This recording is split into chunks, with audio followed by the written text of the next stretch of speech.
Bonsoir, chers collègues. C'est un plaisir pour moi d'être ici pour venir vous parler du groupe ACP. Donc, je vais me présenter brièvement. Donc, je m'appelle Chris Angabongo. Donc, je suis interprète permanent au groupe ACP en cabine française. Excusez-moi. Et mes langues de travail sont le français, l'anglais et l'espagnol. Donc, ça fait 1 an et demi que je travaille au groupe ACP. Et donc j'ai commencé là, le 1er octobre 2014 après avoir réussi un test organisé par le SKIC, parce que le SKIC donc, apporte une aide logistique au groupe ACP pour l'organisation de tests notamment, et aussi il fournit des interprètes freelance. Et ce fut le cas donc, lorsque j'ai rencontré Victoria, et c'est elle qui m'a proposé de venir ici faire un discours sur le groupe ACP.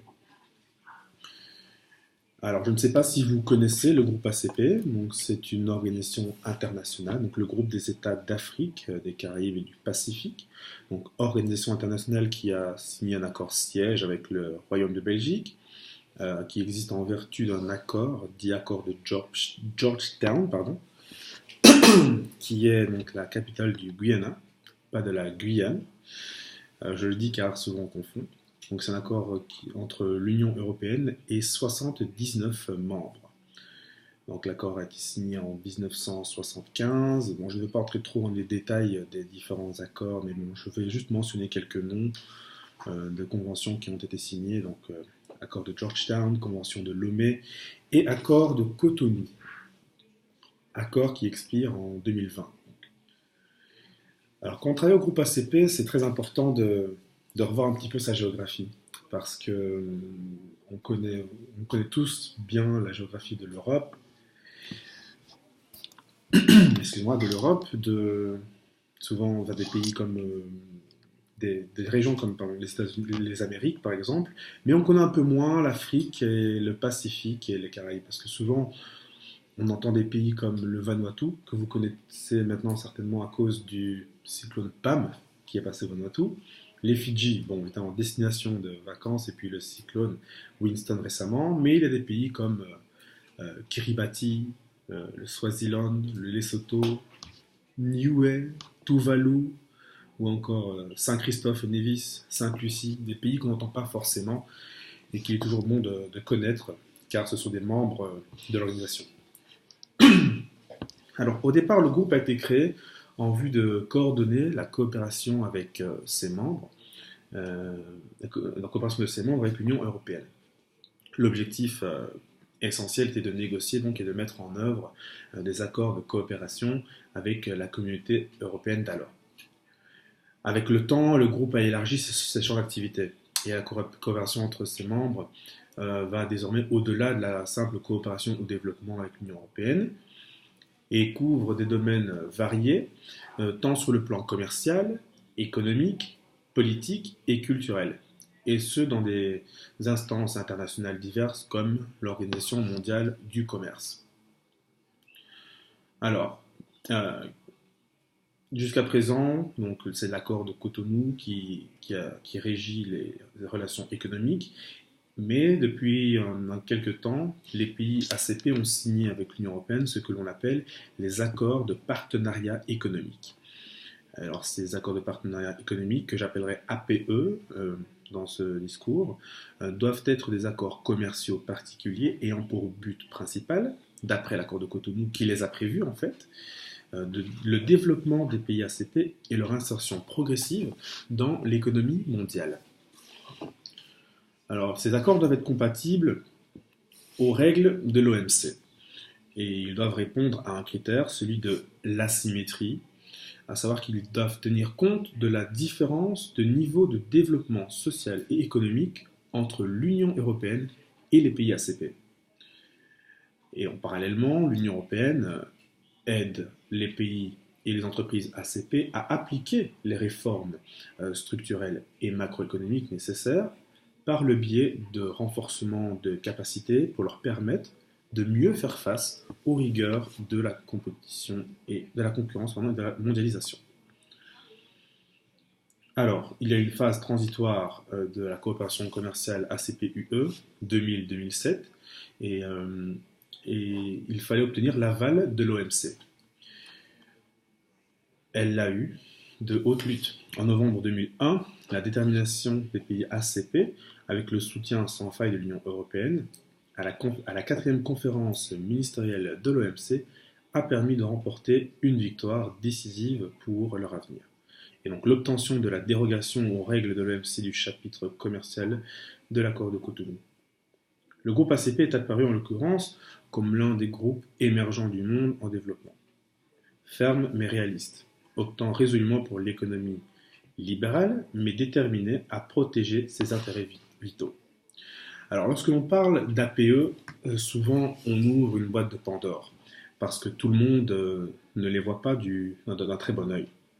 D'aucuns pensent que les APE sont en fait un véritable triomphe pour l'Union européenne. Car après plus de 10 ans de bataille, l'UE a enfin vaincu la résistance de certains pays africains qui refusaient de conclure avec elle les traités de libre-échange qui étaient en fait prévus depuis 2000 dans les accords de Cotonou. Et donc le 10 juillet, les chefs d'État de la Communauté économique des États d'Afrique de l'Ouest, la CEDEAO, ont signé l'accord de partenariat économique, donc l'APE, d'Afrique de l'Ouest. Le 22 juillet, c'était au tour de l'Afrique australe, et le 25 juillet, le Cameroun. L'Afrique de l'Est, en revanche, elle n'a pas suivi. Et les pays de cette sous-région, qui est dominée par l'Afrique du Sud, ont refusé de se priver de précieuses recettes douanières sans réelle contrepartie européenne, finalement. Alors, ces APE, que prévoit-il ? Eh bien, la suppression des droits de douane sur 3/4 des exportations de l'Union, tandis que celle-ci continuera à importer de l'Afrique de l'Ouest la totalité de ses produits qui sont déjà en franchise de droit, soit un marché de dupes, diront certains. Mais quel est le contexte, finalement, assez peu avantageux pour les pays ACP ? Eh bien, depuis 2008, les États d'Afrique de l'Ouest résistaient aux pressions de Bruxelles, aiguillonnés par de puissants mouvements sociaux réunis au sein de divers réseaux dans les pays ACP, au Ghana, au Sénégal, au Burkina Faso. Et tout a commencé en fait par une plainte déposée par les producteurs latino-américains, une plainte qu'ils ont déposée à l'OMC en 1995. Car ils bénéficiaient du soutien des États-Unis, qui n'a jamais accepté en fait les préférences que l'Union européenne a accordées aux pays ACP. Et donc, en vertu des conventions de Lomé, qui ont été signées dans les années 70, ceci était exempté de droits de douane à l'entrée du marché communautaire. C'est ça qui ne convenait pas, en fait. C'est ça les préférences dont il est question qui ne convenaient pas aux États-Unis. Et donc, l'organe de règlement des différends membres de l'OMC n'a pas accepté ces préférences, qui devaient être remplacées par des avantages dits réciproques, et ce au plus tard fin 2007. Et ce fut l'objet des APE programmés justement par l'accord de Cotonou, comme je vous l'ai dit précédemment. Mais, à l'expiration du délai, seuls les Caraïbes avaient conclu un accord régional. 43 pays n'avaient pas bougé, et 20 avaient signé des accords dits intérimaires. Et parmi les non-signataires figurait la majorité des pays moins avancés, les PMA, comme on les appelle, qui relèvent du programme Tout sauf les armes. Donc c'est un programme qui a été adopté par l'Union européenne en 2001, en vertu duquel tous les produits, à l'exception des armements, entrent sans droit de douane sur le marché européen. Et donc face à la résistance des pays ACP, l'Union européenne adresse alors un ultimatum aux dirigeants africains et leur dit que s'ils ne ratifient pas les APE régionaux avant le 1er octobre 2014, eh bien les exportations des pays hors PMA, donc en l'occurrence la Côte d'Ivoire, le Ghana, le Cabo-Verde et le Nigeria, seront taxées à leur entrée sur le marché commun.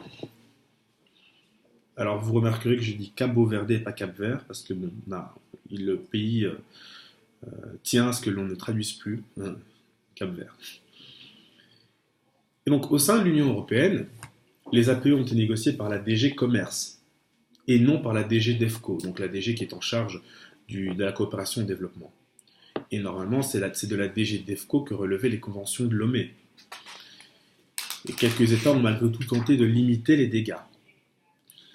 L'Union devrait opter pour une approche non mercantiliste, pensent certains, et ne poursuivre aucun intérêt offensif, déclare conjointement en mars 2005 le ministère du Commerce et le ministère du Développement international britannique. L'UE devrait proposer à l'OMC de réduire les exigences de réciprocité et de se recentrer sur les priorités du développement.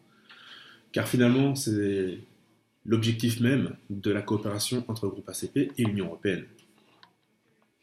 Alors au Royaume-Uni, des ONG comme Oxfam, les Amis de la Terre et d'autres, eux, ont l'oreille de l'opinion, alors que Downing Street défend les intérêts des industriels qui misent sur l'essor des économies africaines. Et donc un député français a écrit un rapport dans lequel il s'interroge.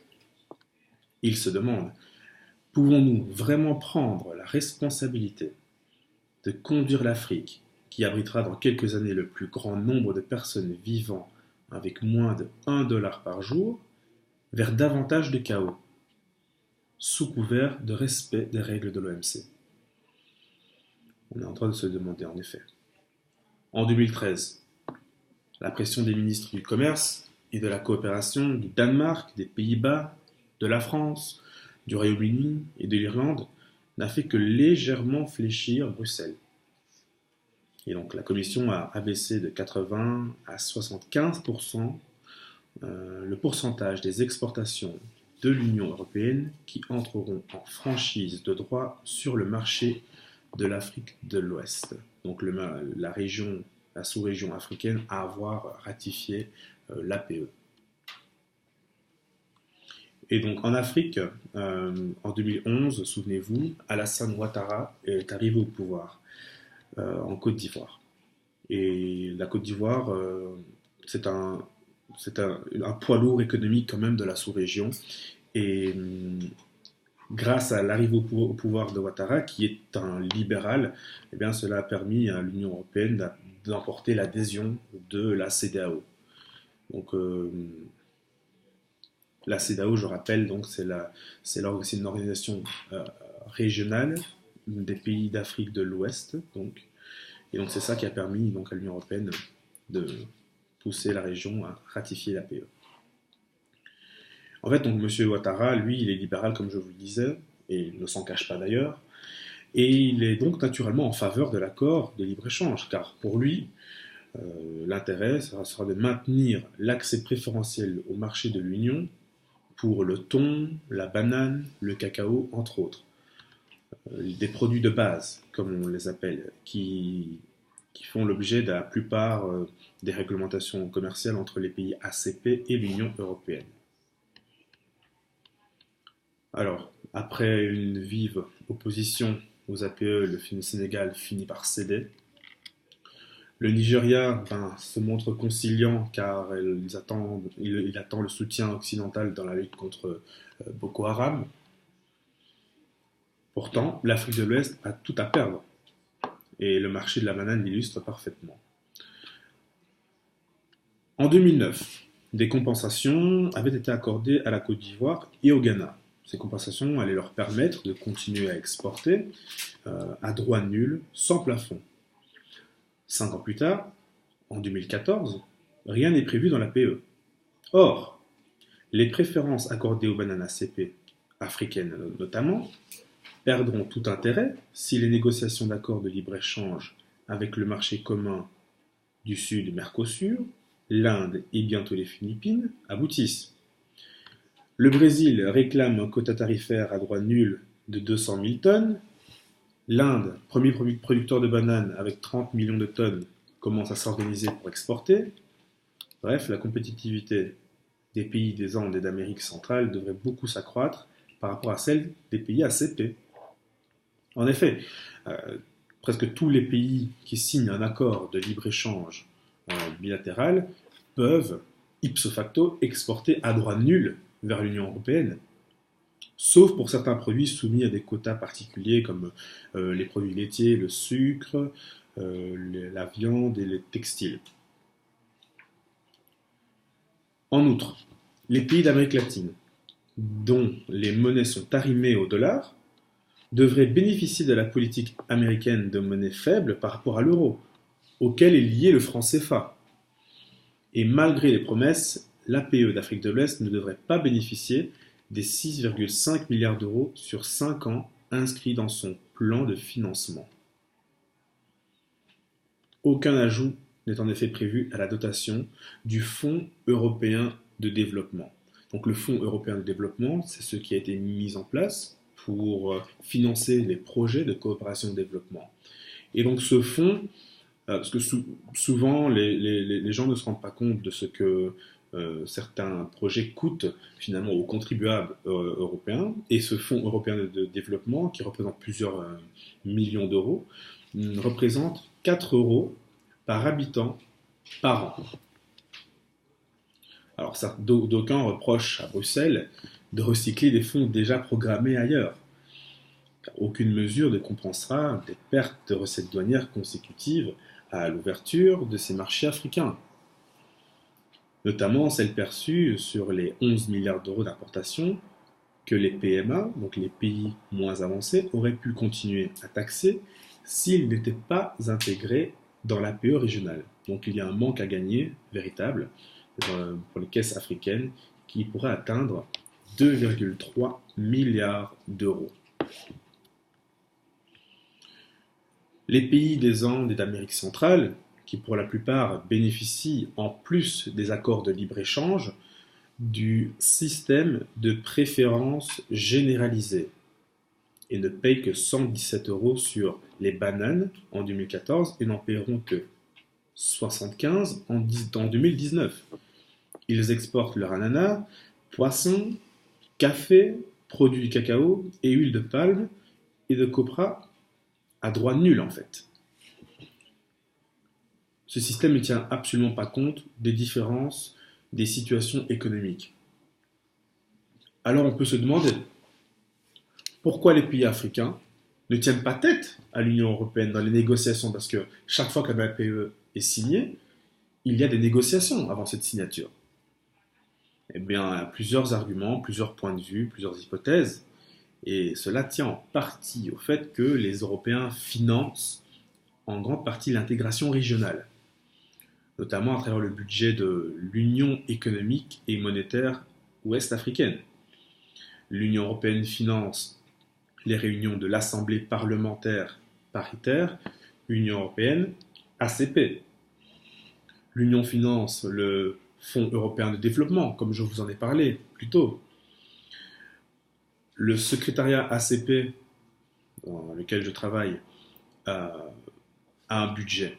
Et je ne me souviens plus des chiffres exacts, mais un peu plus de 50% du budget de fonctionnement du secrétariat provient de l'Union européenne également. Et en fait, des associations d'Afrique de l'Ouest ont proposé que leur région soit classée grand PMA et qu'une dérogation soit demandée à l'OMC. Elles suggèrent aussi d'instituer une taxe de 1,5% sur les échanges internes à la CEDEAO pour en quelque sorte compenser les droits de douane que devront payer les exportateurs de Côte d'Ivoire et du Ghana.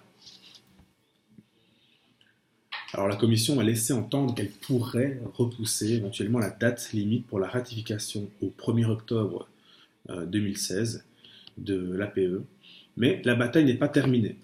D'ailleurs, une nouvelle bataille se livre en ce moment, enfin, pas se livre pas en ce moment, mais va se livrer dans les mois à venir et les 2 prochaines années, une bataille sur l'avenir du groupe ACP.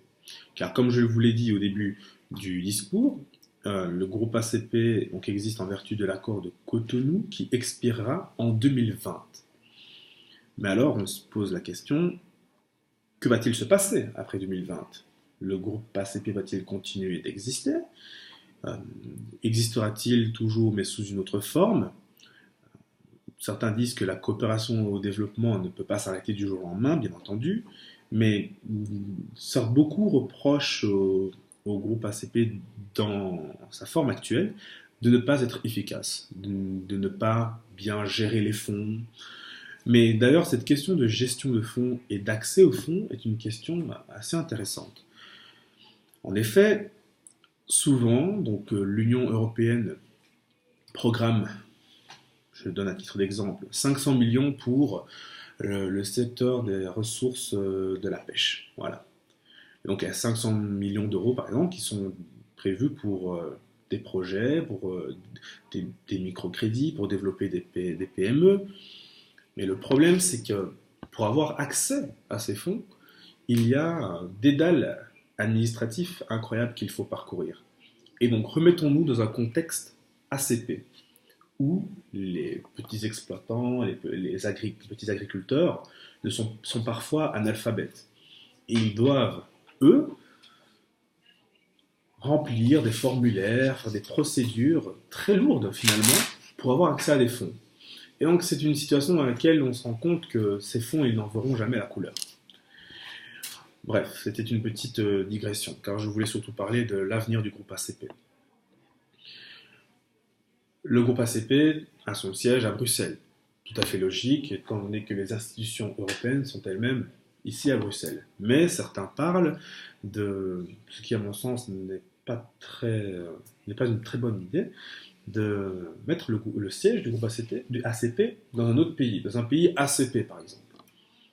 Sauf que d'un point de vue de la rationalisation des coûts et du fonctionnement, je ne vois pas quelle est la logique. Car évidemment, il faudrait faire voyager à chaque fois les experts entre le pays ACP et l'Union européenne. Donc c'est tout à fait logique que le siège se trouve à Bruxelles, selon moi. Mais bon, comme vous le savez, en tant qu'interprète, on ne me demande pas mon avis. Et donc là vient la question, il se pose la question de l'autonomie financière en fait. Parce que le groupe ACP veut s'affirmer de plus en plus, ce qui n'est pas une mauvaise chose en soi, mais pour pouvoir s'affirmer, il faut être en position de le faire. Et donc si plus de 50% du budget ACP est financé par l'Union européenne, finalement, dans quelle mesure sont-ils vraiment en position de dicter les règles du jeu? Et donc pour une autonomie financière du groupe ACP, il faut une volonté politique. Et c'est là le problème. Car oui, les États ACP payent leurs contributions, mais on peut voir quand il y a par exemple des conseils des ministres, des sommets des chefs d'État et de gouvernement ACP, le taux de participation n'est pas très élevé. Et donc ça témoigne de l'intérêt de ces chefs d'État et de gouvernement. Et donc en ce moment, il y a une réflexion qui est opérée au groupe ACP pour tenter de penser donc à l'avenir, à comment existera le groupe ACP concrètement. L'ancien secrétaire général a mis en place un groupe d'éminentes personnalités, donc formé de l'ancien président de République dominicaine, Olusegun Obasanjo, l'ancien dirigeant nigérian, et d'autres personnalités, pour réfléchir à l'avenir du groupe ACP. Et donc ce groupe a achevé son travail et a rédigé un rapport où il formule des recommandations qui doivent être examinées par le sommet des chefs d'État et de gouvernement qui se tiendra en Papouasie-Nouvelle-Guinée en mai de cette année. Juste avant, il y aura un conseil des ministres conjoints. Donc, depuis tout à l'heure, je vous parle de beaucoup de réunions. J'ai parlé de l'Assemblée parlementaire paritaire, donc entre l'Union européenne et les ACP. Là, je vous parle du Conseil des ministres. Il y aura également un Conseil des ministres conjoints. Il y a le sommet des chefs d'État et de gouvernement. Donc, ce sont autant de réunions qui, en fait, sont statutaires. Donc, elles sont prévues dans l'accord de partenariat. Récemment, en octobre 2015, si je ne me trompe pas, l'Union européenne a rédigé un document de consultation invitant toute personne qui le désire à donner son avis sur l'avenir des relations que l'Union européenne devrait entretenir avec les pays ACP. Il faut se rendre compte que l'opinion publique de certains pays européens n'est pas favorables à une poursuite de ces relations, car ils n'ont aucun lien finalement. L'Union européenne est composée de 28 membres. Et certes, certains membres comme la France, la Belgique, même l'Espagne ou le Portugal, les Pays-Bas, la Grande-Bretagne, ont un attachement, un certain lien anciennement colonial avec certains pays ACP, bah, la plupart des pays ACP, si on prend un cas, oui, la plupart des pays ACP d'ailleurs. Et donc ils ressentent cette nécessité de maintenir des relations avec les pays ACP. Mais d'autres pays comme la Lituanie, c'est pas la Croatie, ils n'ont pas le même intérêt, bien entendu. Donc il y a une réticence, car ils ne comprennent pas ce que finalement l'Union européenne gagne. Et bon, ils devraient examiner la question de plus près. Et donc il y a des groupes de réflexion ici à Bruxelles qui rédigent des rapports, qui s'interrogent sur le bien fondé de cette relation finalement entre le groupe ACP et l'Union européenne. Un exemple d'un groupe de réflexion qui était présent d'ailleurs à la réunion à laquelle j'ai travaillé aujourd'hui, le CDPM, qui a rédigé un rapport assez long d'ailleurs, assez intéressant, qui donne de bons points de vue sur les avantages, les inconvénients d'un partenariat, s'il faut le préserver, s'il faut s'en défaire. C'était assez intéressant. Et donc, l'avenir du groupe ACP, euh, moi je m'interroge, parce que finalement, je suis entré dans cette institution en tant qu'interprète permanent, et ce qui se passera après 2020 m'intéresse, bien évidemment, car j'y travaille et on se demande un peu ce qui va se passer. Mais ce sera, je pense, la période 2017-2018, à mon avis, sera une période très intéressante car les négociations donc pour l'après 2020 vont être entamées. Et donc nous allons participer activement à ces négociations. J'ai des collègues qui, eux, ont participé aux négociations des conventions de Lomé. Il y a eu 3 conventions de Lomé. Certains ont participé aux négociations de l'accord de Cotonou. Et donc c'est un moment historique dans l'histoire du groupe ACP auquel j'aurai l'occasion de participer. Et donc je suis impatient de voir ce qu'il adviendra du groupe ACP. Merci.